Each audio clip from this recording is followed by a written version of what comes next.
Hello students, welcome everyone. আমরা নবম শ্রেণীর ত্রিভুজ ও চতুর্ভুজের পরিসীমা ও ক্ষেত্রফলের চ্যাপ্টার করছিলাম। নবম শ্রেণীর বসে দেখি 15.1 আমাদের 18 পর্যন্ত হয়ে গেছিলো, যেগুলো বড় কোশ্চেন আছে। বাকি ছিল 15.1-এ যেগুলো শর্ট কোশ্চেন আছে, 19-এর দাগের এবং 20-এর দাগের। 19-এর দাগের এমসিকিউ, বহু বিকল্পধর্মী, এবং 20-এর দাগের সংক্ষিপ্ত উত্তরধর্মী 2 নম্বরের যেগুলো, এগুলো আমাদের আজকে কমপ্লিট করার কথা। তো শুরু করছি দেখো 19-এর দাগের 1 থেকে। 19-এর দাগের 1-এরটা বলেছে একটি বর্গক্ষেত্রের কর্ণের দৈর্ঘ্য 12√2 সেমি, তাহলে বর্গক্ষেত্রটির ক্ষেত্রফল কত? একটা বর্গক্ষেত্র এমসিকিউ আছে এগুলো। এই বর্গক্ষেত্র কর্ণের দৈর্ঘ্য 12√2, তাহলে একটা বর্গক্ষেত্রে বাহু জানা থাকলে, বাহু যদি একক হয়, কর্ণ হচ্ছে √2 ইন্টু বাহু, আর কর্ণ জানা থাকলে কর্ণকে √2 দিয়ে ভাগ করলে বাহু বের হয়। তাহলে যার যে বর্গক্ষেত্রে কর্ণ 12√2, তার বাহু ইজ ইকুয়াল টু 12√2/√2 দিয়ে ভাগ, তাহলে 12 এসে যাচ্ছে। ঠিক আছে, তাহলে সেই বর্গক্ষেত্রের ক্ষেত্রফল কত? 12 স্কোয়ার মানে 144 বর্গ সেমি। কোন অপশানটা হবে তাহলে? অপশান বি, 1-এর দাগের অপশান বি, 144 বর্গ সেমি। এগুলো তোমরা নিখুঁতভাবে দাগ নাম্বার দিয়ে এইভাবে যেভাবে আমি দিলাম, 19-এর দাগের 1-এর অপশান বি এরটা 144 সেমি, এইভাবে উত্তর লিখলেই 1 নম্বর পাবে। ঠিক আছে, কষে দেখানোর দরকার নেই 1 নম্বরের ক্ষেত্রে। 2 নম্বরের ক্ষেত্রে কিন্তু কষে দেখাতে হবে। আচ্ছা, হলো এটা, অপশান বি এরটা হলো। 2-এরটা দেখো, 2-এরটা বলছে একটি বর্গক্ষেত্রের ক্ষেত্রফল A1 বর্গ একক এবং ওই বর্গক্ষেত্রের কর্ণের ওপর অঙ্কিত বর্গক্ষেত্রের ক্ষেত্রফল A2 বর্গ একক। তাহলে আমরা একটি বর্গক্ষেত্রের ক্ষেত্রফল A1 বর্গ একক, সেই বর্গক্ষেত্রের বাহুর দৈর্ঘ্য ধরে নিই A।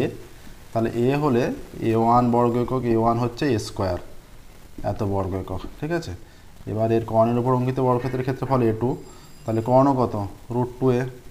যে বর্গক্ষেত্রে বাহু এ, তার কর্ণ √2 ইন্টু এ, তাহলে তার ক্ষেত্রফল কত? √2A তার হোল স্কোয়ার। √2 এর হোল স্কোয়ার কত হয়? √2 এর হোল স্কোয়ার 2A স্কোয়ার হয়ে যায়, 2A স্কোয়ার বর্গ একক। ঠিক আছে, এইটা হচ্ছে।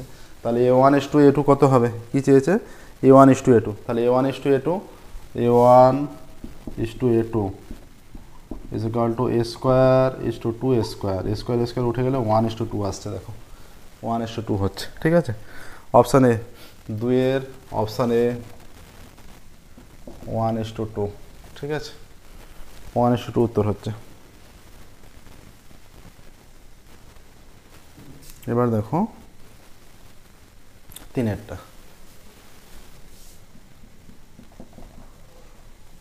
3-এরটা কি বলেছে? 6 মিটার লম্বা, 4 মিটার চওড়া একটি আয়তাকার জায়গা 2 ডেসিমি বর্গ টালি দিয়ে বাঁধাতে হলে টালি লাগবে কটি? তাহলে এটা ডেসিমিটার একক আছে, তাহলে 6 মিটার লম্বা, 4 মিটার চওড়া। 6 মিটার মানে 60 ডেসিমিটার, 4 মিটার মানে 40 ডেসিমিটার। তাহলে আয়তাকার জায়গা, তাহলে আয়তক্ষেত্রের ক্ষেত্রফল 40 × 60 হয়ে যাচ্ছে।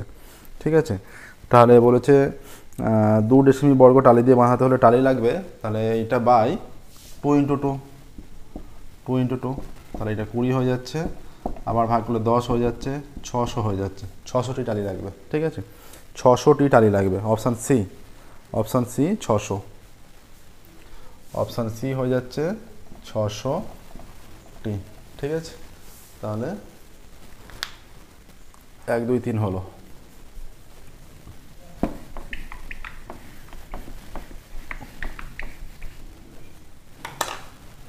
এরপর দেখো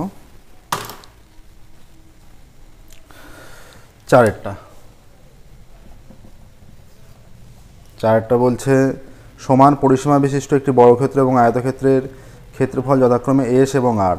সমান পরিসীমা, মনে করো আমি একটা উদাহরণ দিচ্ছি, যে পরিসীমা হচ্ছে 40 যদি পরিসীমা হয়, এই একটা আয়তক্ষেত্রের পরিসীমা যদি 40 হয়, দৈর্ঘ্য যদি 15 আর প্রস্থ 5 হয়, তাহলে 2 × দৈর্ঘ্য প্লাস প্রস্থ, 15 + 5, এইটা হয়ে যাচ্ছে 40, এত সেমি হয়ে যাচ্ছে। ঠিক আছে, সেমি একক মনে করো। এবার একটা বর্গক্ষেত্র যদি হয়, যে যার 40 সেমি পরিসীমা, তার মানে বাহু নিশ্চয়ই 10, 10, 10, 10 হতে হবে, 4 × 10 = 40, তাহলে পরিসীমা 40 করে হয়ে যাচ্ছে সমান পরিসীমা। ঠিক আছে, হলো। আচ্ছা, এখানে বর্গক্ষেত্র এবং আয়তক্ষেত্রের পরিসীমা যথা বর্গক্ষেত্রের হচ্ছে এস এবং আয়তক্ষেত্রের আর, তাহলে সমান পরিসীমা উভয়ের। এবার বর্গক্ষেত্রের ক্ষেত্রফল এস, আয়তক্ষেত্রের ক্ষেত্রফল আর, কোনটা বেশি হবে? এবার দেখো এর দৈর্ঘ্য ইন্টু প্রস্থ, এর ক্ষেত্রফল কত? দৈর্ঘ্য ইন্টু প্রস্থ 75 বর্গ সেমি, আর এর বাহু ইন্টু বাহু, তার মানে 10 স্কোয়ার 100 বর্গ সেমি। তাহলে বর্গক্ষেত্রের পরিসীমা বেশি, ক্ষেত্রফল বেশি হচ্ছে, উভয়েরই পরিসীমা 40 করে, কিন্তু আয়তক্ষেত্রের ক্ষেত্রফল হয়ে গেল 75, কিন্তু বর্গক্ষেত্রে হয়ে গেল 100। তাহলে বর্গক্ষেত্রের ক্ষেত্রফল বেশি হয়ে যাচ্ছে। বর্গক্ষেত্রের কি বলেছে, কোন অপশানে আছে, 3টে অপশান দেওয়া আছে কিন্তু এখানে এ বি সি। এখানে যেটা উত্তর হয়ে যাবে, যে আমি একটা উদাহরণ তুলে বোঝালাম, এটা বুঝতে পারলে নিশ্চয়ই, যেটা বর্গক্ষেত্রের পরিসীমা এস বলা আছে, এস গ্রেটার দ্যান আর হবে। Option B S greater than R, option B S greater than R, এইটা হচ্ছে 5এরটা দেখো। ঠিক আছে, নেক্সট দেখো, যে কোনো অঙ্ক অসুবিধা থাকলে সেগুলো অবশ্যই আমাদের কমেন্টে জানাবে, এবং প্রত্যেক দিন আমাদের নতুন ক্লাস পাবলিশ করা হয়। আমাদের চ্যানেলটি অবশ্যই সাবস্ক্রাইব করবে এবং নোটিফিকেশান অন করবে। 4 এরপর 5 একটি আয়তাকার কর্ণের দৈর্ঘ্য 10 সেমি এবং ক্ষেত্রফল 62.5 সেমি বর্গ সেমি। আয়তক্ষেত্রের দৈর্ঘ্য প্রস্থ মানে x+y নির্ণয় করতে হবে। কর্ণের দৈর্ঘ্য মানে কি, আচ্ছা দৈর্ঘ্য প্রস্থ মনে করে xy, তাহলে কর্ণের দৈর্ঘ্য √x² + y² 10, উভয় দিকে বর্গ করলে x² + y² 100 হয়ে যাচ্ছে। ঠিক আছে, আচ্ছা মনে করো দৈর্ঘ্য x, প্রস্থ y। ঠিক আছে, এটা হলো একটা। আর ক্ষেত্রফল 62.5 বর্গ সেমি, তার মানে x × y, xy এখান থেকে হয়ে যাচ্ছে x × y = 62.5। তাহলে এখান থেকে আমরা a² + b² লিখতে পারি a + b তার হোল স্কোয়ার - 2ab 2xy = 100, বা এটা আমরা লিখতে পারি এবার যে x + y তার হোল স্কোয়ার -2 ইন্টু কত আছে, এর ভ্যালু 62.5, 62.5 = 100, বা x + y তার হোল স্কোয়ার = 100 প্লাস 62.5কে, এটা 62.5, এটা গুণ চিহ্ন দাও, 62.5কে 2 দিয়ে গুণ করলে হয়ে যাচ্ছে 60 60 120 125 হয়ে যাচ্ছে, 125 হচ্ছে, প্লাস 125, বা x + y তার স্কোয়ার = 225, উভয় দিকে বর্গমূল করলে x + y = +-15, তাহলে পজিটিভটা হবে x + y = 15, পজিটিভ মানটা হচ্ছে। ঠিক আছে, দেখো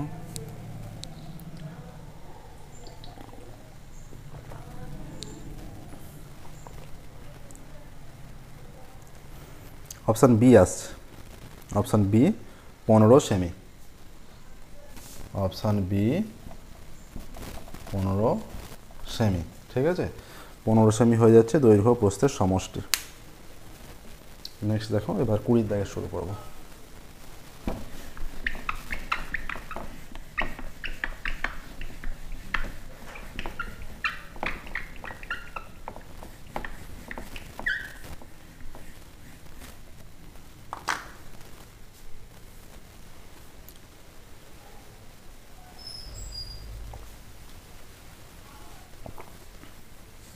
কুড়ির আগেরটা, একটি বর্গক্ষেত্রের বাহুর দৈর্ঘ্য 10% বৃদ্ধি করলে বর্গক্ষেত্রটির ক্ষেত্রফল শতকরা কত বৃদ্ধি পাবে?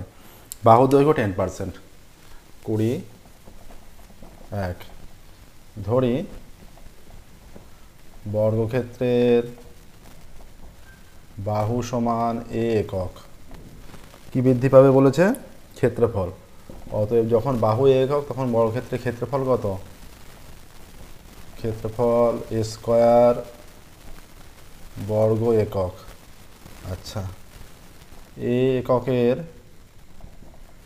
10% সমান a × 10/100, এত একক, 0 0 কেটে গেল, a/10 একক। অতএব বর্তমানে বাহু সমান a + a/10, এত একক। 10 লসাগু, 10a + a একক = 11a/10 একক। অতএব বর্তমানে ক্ষেত্রফল কত?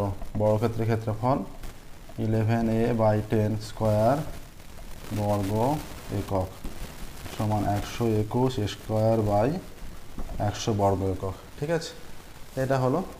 তাহলে ক্ষেত্রফল বৃদ্ধি পেল, ওপরে মান বেশি নিচে কম, অতএব ক্ষেত্রফল বাড়লো, ক্ষেত্রফল বাড়লো কতটা? 121 স্কোয়ার/100 মাইনাস স্কোয়ার এত বর্গ একক।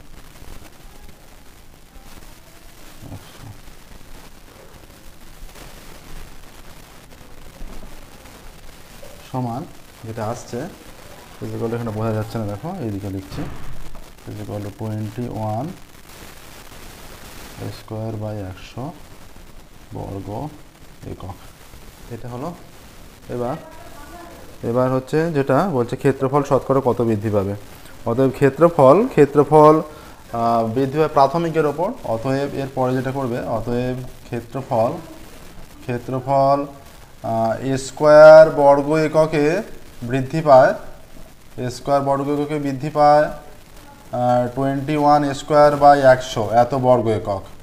স্কোয়ার বর্গ এককে বৃদ্ধি পায় 21 স্কোয়ার বাই 100 বর্গ একক। এক বর্গ এককে বৃদ্ধি পায় 21 স্কোয়ার বাই 100 স্কোয়ার বর্গ একক। আর 100 বর্গ এককে বৃদ্ধি পায়, 100-র ওপর নির্ণয় করতে হবে, 21 স্কোয়ার ইন্টু 100 বাই 100 স্কোয়ার বর্গ একক। স্কোয়ার স্কোয়ার কেটে গেল, 100 কেটে গেল, 21 বর্গ একক। ঠিক আছে, তাহলে ক্ষেত্রফল বৃদ্ধি পায়, উত্তর লিখবে অতএব ক্ষেত্রফল বৃদ্ধি পাচ্ছে 21%। ঠিক আছে, ক্ষেত্রফল বৃদ্ধি পায় 21%, এটাই অ্যান্সার হবে। দেখো প্রসেসটা।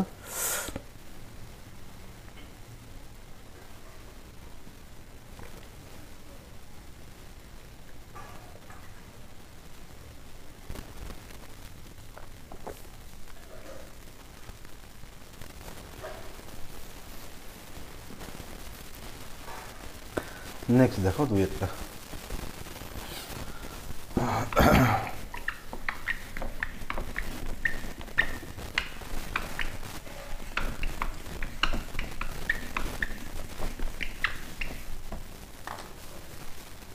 দুই অঙ্ক বলা আছে একটি আয়তক্ষেত্রের দৈর্ঘ্য 10% বৃদ্ধি, প্রস্থ 10% হ্রাস করা হলে ক্ষেত্রফল শতকরা কত বৃদ্ধি বা হ্রাস পাবে। দুইয়ের ধরি আয়তক্ষেত্রের দৈর্ঘ্য x একক এবং প্রস্থ y একক। ঠিক আছে, অতএব আয়তক্ষেত্রের ক্ষেত্রফল সমান xy বর্গ একক। ঠিক আছে, এটা হলো। এবার দৈর্ঘ্য যখন 10% বৃদ্ধি পাচ্ছে, দৈর্ঘ্য, অতএব x এককের 10%, x এককের 10% সমান কত বের করে নিয়ে আগে, x ইন্টু 10/100 এত একক হচ্ছে, 0 কেটে গেল, x বাই 10 একক। অতএব বর্তমানে দৈর্ঘ্য কত, বর্তমানে দৈর্ঘ্য is equal to x plus x by 10 এত একক, 10 লসাগু 10x প্লাস x একক is equal to 11x by 10। বর্তমানে দৈর্ঘ্য এটা হচ্ছে। এবার প্রস্থ 10% হ্রাস পাচ্ছে। ঠিক আছে, অতএব y এককের 10% সমান y ইন্টু 10/100 এত একক, 0 কেটে গেল, y বাই 10 একক। অতএব বর্তমানে প্রস্থ কত, এটা কমছে, হ্রাস পাচ্ছে। ঠিক আছে, এত একক, 10 লসাগু 10y মাইনাস y একক, এটা minus is equal to 9y by 10 একক। ঠিক আছে, অতএব বর্তমানে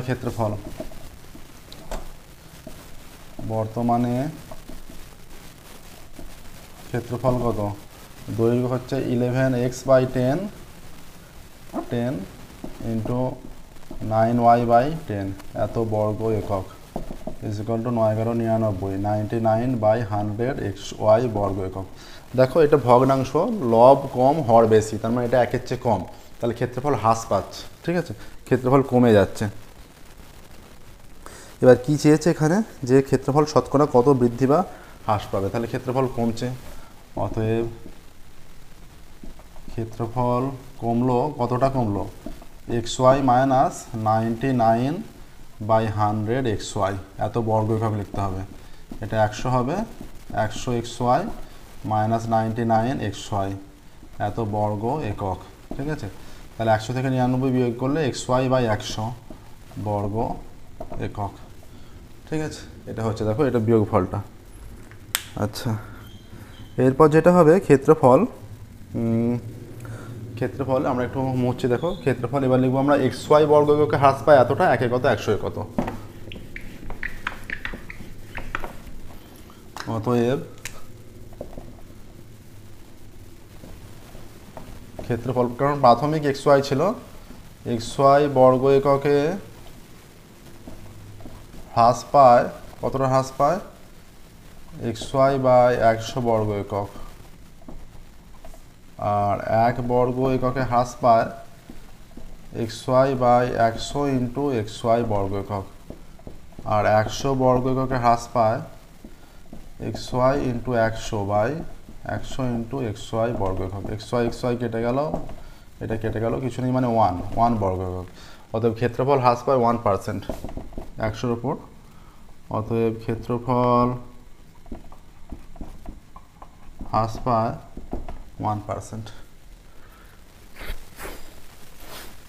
ঠিক আছে, এটা অ্যান্সার। দেখো ক্ষেত্রফল হ্রাস পাবে 1%। নেক্সট দেখো, এটা 2-এর হলো, 3-এরটা এবার।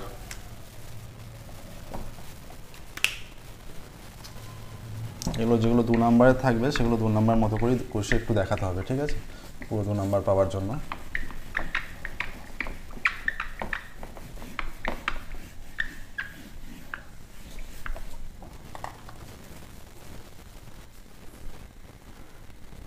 একটি আয়তক্ষেত্রের কর্ণের দৈর্ঘ্য 5 সেমি। কর্ণদ্বয়ের ছেদবিন্দু থেকে আয়তক্ষেত্রের একটি প্রস্থের ওপর লম্বের দৈর্ঘ্য 2 সেমি। আয়তক্ষেত্রের প্রস্থের দৈর্ঘ্য কত? বলছে আয়তক্ষেত্রের কর্ণের দৈর্ঘ্য 5 সেমি, দুটো কর্ণ সমান হয়। কর্ণদ্বয়ের ছেদবিন্দু থেকে প্রস্থের ওপর লম্বের দৈর্ঘ্য 2 সেমি, তাহলে প্রস্থের দৈর্ঘ্য কত? আমরা আয়তক্ষেত্রের প্রস্থের দৈর্ঘ্য x ধরে নেব, ঠিক আছে। তাহলে দৈর্ঘ্য যেটা হয়ে যাবে দ্বিগুণ হয়ে যাবে। এইরকম চিত্রটা, এটা মনে করো আয়তক্ষেত্র, এটা এইরকম দুটো কর্ণ এরকম ছেদ করছে, প্রস্থের ওপর লম্বের দৈর্ঘ্য 2, এটা যদি 2 হয়, এটা এই দিকটাও 2 হবে, 4 হয়ে যাচ্ছে। ধরি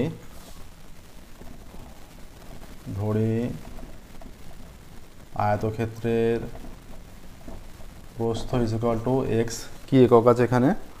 আয়তক্ষেত্রের প্রস্থ চেয়েছে, সেমি একক আছে, এক্স সেমি। আচ্ছা, আয়তক্ষেত্রের কর্ণের দৈর্ঘ্য 5 সেমি, প্রদত্ত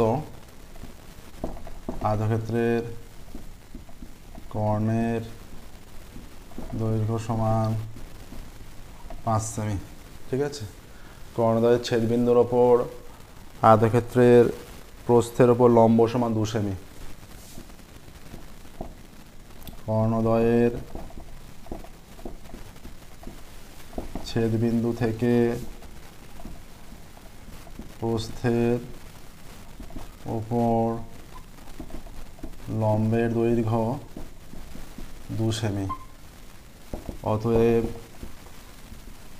আয়তক্ষেত্রের দৈর্ঘ্য is equal two 2 into 2 semi, এদিকটা সমান 4 সেমি, ঠিক আছে। বা এটা 2 + 2 করলেও হবে, দুদিকটা যেহেতু সমান। আচ্ছা, এবার আমরা এটা মনে করো এই ত্রিভুজটা নিচ্ছি, এই ত্রিভুজটা, এখানে এইটা 2 হলে এটা 2 হয়ে যাচ্ছে, এটা x হয়ে যাচ্ছে, আর এটা 5 হয়ে যাচ্ছে। অতএব শর্তানুসারে কর্ণ নির্ণয়ের সূত্র হচ্ছে √of দৈর্ঘ্য স্কোয়ার প্লাস প্রস্থ স্কোয়ার ইজ ইকুয়াল টু কর্ণ 5 বলা আছে, বা উভয় দিকে বড় করলে 4 square 16 plus x square is equal two 5 square 25, বা x square is equal two 25 minus 16, এখানে লিখতে পারো, উভয় দিকে বর্গ করে পাই, ঠিক আছে। আচ্ছা, অতএব x square is equal two 9, অতএব x is equal to plus minus 3, অতএব x ইজ ইকুয়াল টু 3। অতএব আয়তক্ষেত্রের প্রস্থ 3 সেমি। অতএব আয়তক্ষেত্রের প্রস্থ সমান 3 সেমি। প্রস্থ আছে দেখো 3 সেমি আয়তক্ষেত্রের, ঠিক আছে। 3-এরটা হলো 4-এর। এবার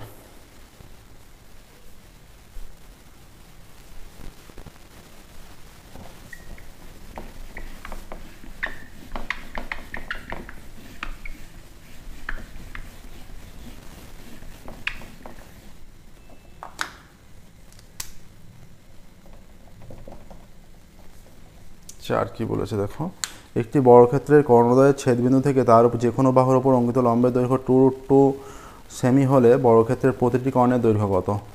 তাহলে কর্ণদ্বয় একটি বর্গক্ষেত্রে দেখো এইরকম বর্গক্ষেত্র যদি হয়, এই বর্গক্ষেত্রের কর্ণদ্বয়ের ছেদবিন্দু থেকে এই যে এইটা কর্ণদ্বয়ের ছেদবিন্দু, যে কোনো বাহুর ওপর লম্ব এটা যদি 2√2 হয় তাহলে বাহু দৈর্ঘ্য 2 × 2√2 হবে, তাহলে 4√2 হয়ে যাচ্ছে বাহুর দৈর্ঘ্য। ঠিক আছে, আয়তক্ষেত্রে বাহুর দৈর্ঘ্য 4√2 হয়ে যাচ্ছে। তারপর কি চেয়েছে, বর্গক্ষেত্রে বাহু 4√2, তাহলে কর্ণ 4√2 × 2√2, তাহলে 8 হয়ে যাবে। সহজ অঙ্ক দিয়েছে। তাহলে বর্গক্ষেত্রের কর্ণদ্বয়ের ছেদবিন্দু থেকে বাহুর ওপর লম্বের দৈর্ঘ্য বর্গক্ষেত্রের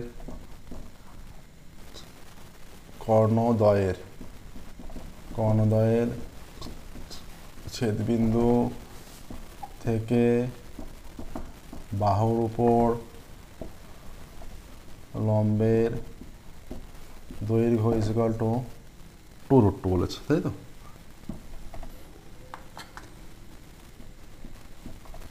(2√2) কি একক আছে? 2√2 সেমি। আমরা মনে করছি এই দুটো কর্ণ, এখান থেকে এর উপর লম্ব 2√2, তাহলে এইটা যদি 2√2 হয় এই দিকটাও 2√2 হবে। ঠিক আছে, অতএব বর্গক্ষেত্রের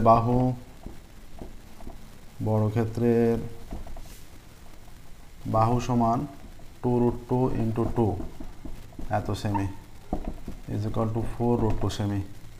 অতএব বর্গক্ষেত্রের কর্ণ সমান √2 × বাহু, √2 × 4√2, তাহলে √2 গুণ করলে 2 হয়ে যায়, তাহলে 4 × 2 সেমি সমান 8 সেমি। ঠিক আছে, কী চেয়েছে? অঙ্কটা অন্যতম সহজ এবং ছোট অঙ্ক দিয়েছে, বর্গক্ষেত্রের প্রতিটি কর্ণের দৈর্ঘ্য কত। অতএব বর্গক্ষেত্রের প্রতিটি কর্ণের দৈর্ঘ্য 8 সেমি। এটা আসছে দেখো, বর্গক্ষেত্রের প্রতিটি কর্ণের দৈর্ঘ্য 8 সেমি হয়েছে। এবার 5-এরটা দেখো, একটি আয়তক্ষেত্রের পরিসীমা বলা আছে, ক্ষেত্রফল বলা আছে, আয়তক্ষেত্রের প্রতিটি কর্ণের দৈর্ঘ্য নির্ণয় করতে হবে, সহজেই হয়ে যাবে। হ্যাঁ,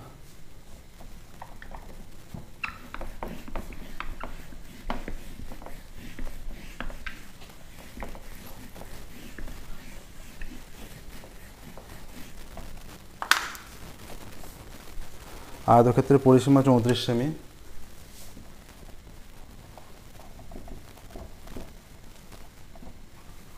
আয়তক্ষেত্রের পরিসীমা